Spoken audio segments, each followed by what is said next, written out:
Oftentimes when we think of our identity, we think of, our sexual orientation or where our parents came from or the DNA that runs through our blood. But even like Aaron said, it transcends all that. You have many different identities, what you do, who you are, what you like and don't like. When I was younger, before I joined the military, I was asked the question, what are you? I'm human, I'm a male, I'm 5'7", I'm Irish, I'm American. They would usually scoff when I said American, then they'd ask for a real answer. And they asked me about my heritage. And then, the Army is a part of my heritage. My father was in the United States Army. His father was a Navy radio operator, and his father was in the Army as well. And I think that my experience in the Army has made me who I am. Because I identify with being Irish, I identify with being American, but first and foremost, if you ask me what I am, I'll probably tell you I'm an American soldier. I said I've agreed to deal with the responsibilities and the prices that I've accepted, but I think your identity is whatever you're going to make it. You can be whoever you want to anybody else as long as you're happy with who you are. And with every identity, ethnic, sexual orientation, where you come from, your financial background, being a soldier, I also experience a certain amount of intolerance, like it's a phase, you're not gay, I can't believe you're not gay, or you're poor. I've experienced intolerance while in uniform, so I can definitely understand where everyone here today is coming from. So if you were to ask me who I am an American soldier and I am proud to be one. Thank you.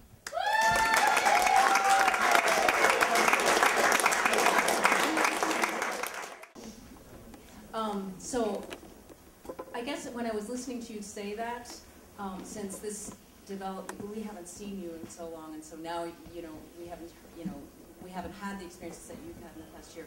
And I've always seen you as an artist and a very creative, talented performer. And so I wonder,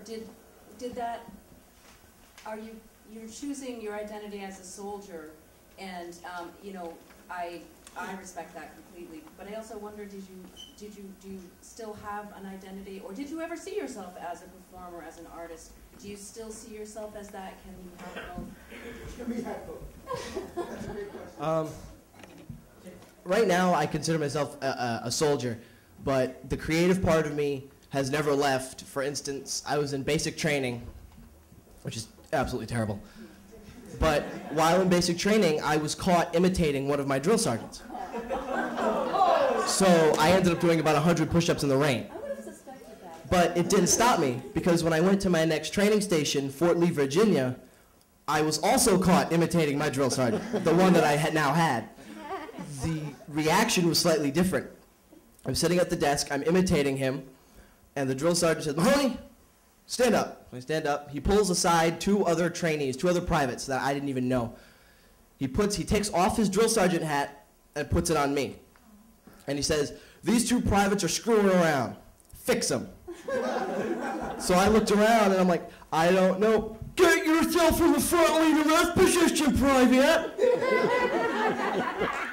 So they get in the front line of rest and they start doing push-ups. And I says, "I didn't tell you to push, I just said get in the darn position." So then they stop pushing and they just sit there, and I tell one to get up. I say, "Why aren't you doing flutter kicks?" So he gets on his back, he starts flipping up his legs, and I'm like, "I didn't tell you to do them, I just asked you why you're not doing them." So he stands up, he starts to explain something. I say, "I don't give a damn, just do flutter kicks." So throughout all of basic training, advanced individual training, I've never left the artistic side behind me. I kept a journal. I have about 12 drill sergeants I can do impressions of, and all the people that I've met. So, and I'm here today, and I wasn't as funny as usual tonight, but I think you laughed at something, I don't know. But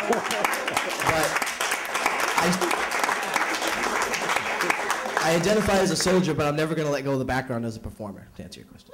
And one last question. Do you look at others differently? Like when you came back from basic training, did you look at your friends from high school differently, especially those who didn't have the same experiences? At first, I thought, I'm pretty sure you remember getting out of basic training. I haven't changed that much. I'm still the same guy. I'm just bigger and balder, But you get back, and you get mixed messages. I mean, some of my friends won't talk to me. I've gotten, I wouldn't say death threats over the email, but I've gotten threats, I'm going to beat your butt. Well, clear language, but I'm going to beat your butt. You're in the military. You're a sellout. you're a warmonger. And all I have to say to that is there's a quote, I believe you might know it, no one else more wishes for peace than the soldier, because it is he who bears the brunts and scars of war the most. So, you know, I'm not a warmonger. It's all by stereotypes. Some friends are like, oh, I'm so proud of you. I'm so proud of you. My family is ecstatic. I have a couple aunts who won't talk to me anymore. And some of my friends, I can't hang out with them anymore because the stuff that they used to do, I just can't do anymore. It's the same thing every day. But I think you might remember, you find out who your real friends are when you come back and they stick with you throughout the whole thing. So I hope I answered the question. Did I answer the question? Okay.